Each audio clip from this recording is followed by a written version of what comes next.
N আলমের জন্য বিস্ফোরকের 2টি মামলা হয়েছে। এখন আমাদের প্রশ্ন হচ্ছে, যদি তার নামে যদি মামলা হয়ে থাকে তাহলে তার নামে গ্রেপ্তারি পরোয়ানা কেন হচ্ছে না? সে এখনো বাহিরে কেন? আজকে তার গ্যাস পাম্পের কারণে যে অগ্নিদগ্ধ হয়ে 10 জনের মধ্যে আমরা 3 জনকে মৃত পেয়েছি। জানি না আর কত ভাইকে আমরা মৃত পাবো। আর সৃষ্টিকর্তা তাদের প্রতি তাদেরকে সুস্থতা দান করুক, সেটা কামনা করছি। আমাদের জনসাধারণের মনে একটাই প্রশ্ন, সেটা হচ্ছে আজকে এত বড় একটা বিস্ফোরক ঘটিয়ে এন আলম কীভাবে সে নিরাপদে এখনো পর্যন্ত চলাফেরা করছে, সেটা হচ্ছে জনসাধারণের প্রশ্ন। তো আমরা চাচ্ছি অতি সত্বর এন আলমকে আইনের আওতায় এনে তার দৃষ্টান্তমূলক শাস্তি, এবং পাশাপাশি যারা ক্ষতিগ্রস্ত হয়েছেন, যারা এখনও হাসপাতালে চিকিৎসাধীন আছেন, আমরা চাই তাদের সুচিকিৎসা হোক। এই জন্য আমরা জেলা প্রশাসক সহ বর্তমান আমাদের যে সংসদ সদস্য জননন্দিত জননেতা লুৎফর রহমান খাদুর ভাইয়ের এই অগ্নিকাণ্ডের শুরু থেকেই এই পর্যন্ত সবগুলো খবরাখবর নিচ্ছেন।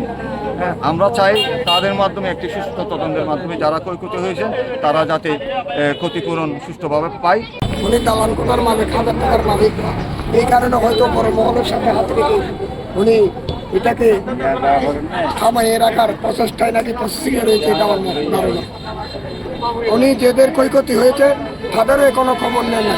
আমাদের একজন টমটম চালক, আমাদের সাধারণ শ্রমিক মোতাহার ভাইয়ের ক্ষতি হয়েছে, মৃত্যুবরণ করেছে। আমরা গতকালকে ওনার জানাজা সম্পন্ন করেছি। আজকে আমাদের উপদেষ্টা মহোদয় বলেছে একটা মানববন্ধন করার জন্য, আমরা মানববন্ধন করেছি। এবং আমাদের উপদেষ্টা যদি আমাদেরকে নির্দেশ দেয় রাস্তায় নামে আন্দোলন করো, আমরা আন্দোলন করব। সমুদ্রের গর্জনে ভিন্ন স্বাদের সামুদ্রিক খাবারের ভরপুর আয়োজন উপভোগ করতে আজই চলে আসুন প্যাসিফিক বিচ লাউঞ্জ ক্যাফে কক্সবাজারে। কিন্তু আমাদের শ্রমিকের অধিকার আমরা বাস্তবায়ন করব। এগুলো সাংস্কৃতিক অনুষ্ঠান করে লাভ নেই, এগুলো সবাই বোঝে, সবাই জানে। আমি যদি বলি সাধারণ মানুষ আমার প্রতি ওরা ঝাঁপিয়ে পড়বে। এই জন্য মানুষ বেকুব না, এখন মানুষ ডিজিটাল যুগ, সবাই সচেতন, সবাই বোঝে। আমার ছেলে আগে নিত 10 টাকা, এখন খুঁজে 100 টাকা, কারণ জিনিসের দাম বাড়ার কারণে।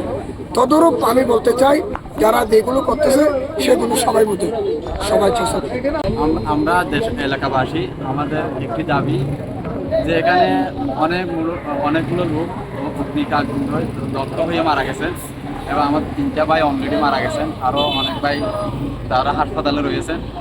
আমি চাই আমরা এলাকাবাসী, আমরা শান্তিপ্রিয় এলাকাবাসী, কিন্তু এই যে অবৈধ গ্যাস পাম্পটা হয়েছে এবং এই প্রশাসন এলাকাবাসী কেউ জানে না যে এখানে একটা বৈধ কোনো কাগজ এখনো পর্যন্ত দেখাতে পারে নাই।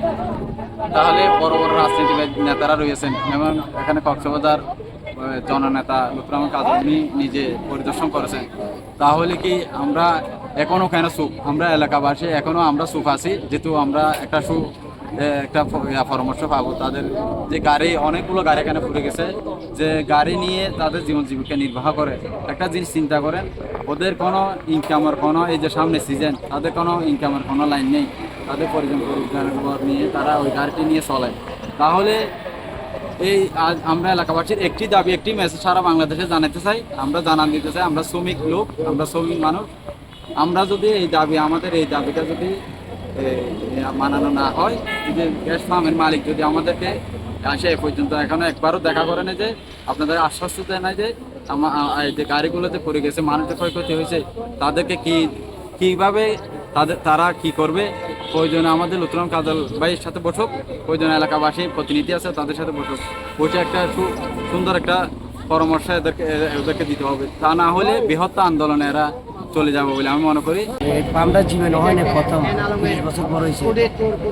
আর এখানে ফ্যামিলি বাসায়, এখানে মহিলারা, তারপর ঘর বাড়ি, সেখানে ঠিক অসুবিধা। আর আপনার সব পুরান জিনিস দেখে, পুরান জিনিস, ট্যাঙ্কি পুরান, মেশিনও পুরান, সেই জন্য অবহেলা করানো হয়েছে। ইঞ্জিনের কারণ হয়েছে, আর আপনার মালিকের কারণ হয়েছে।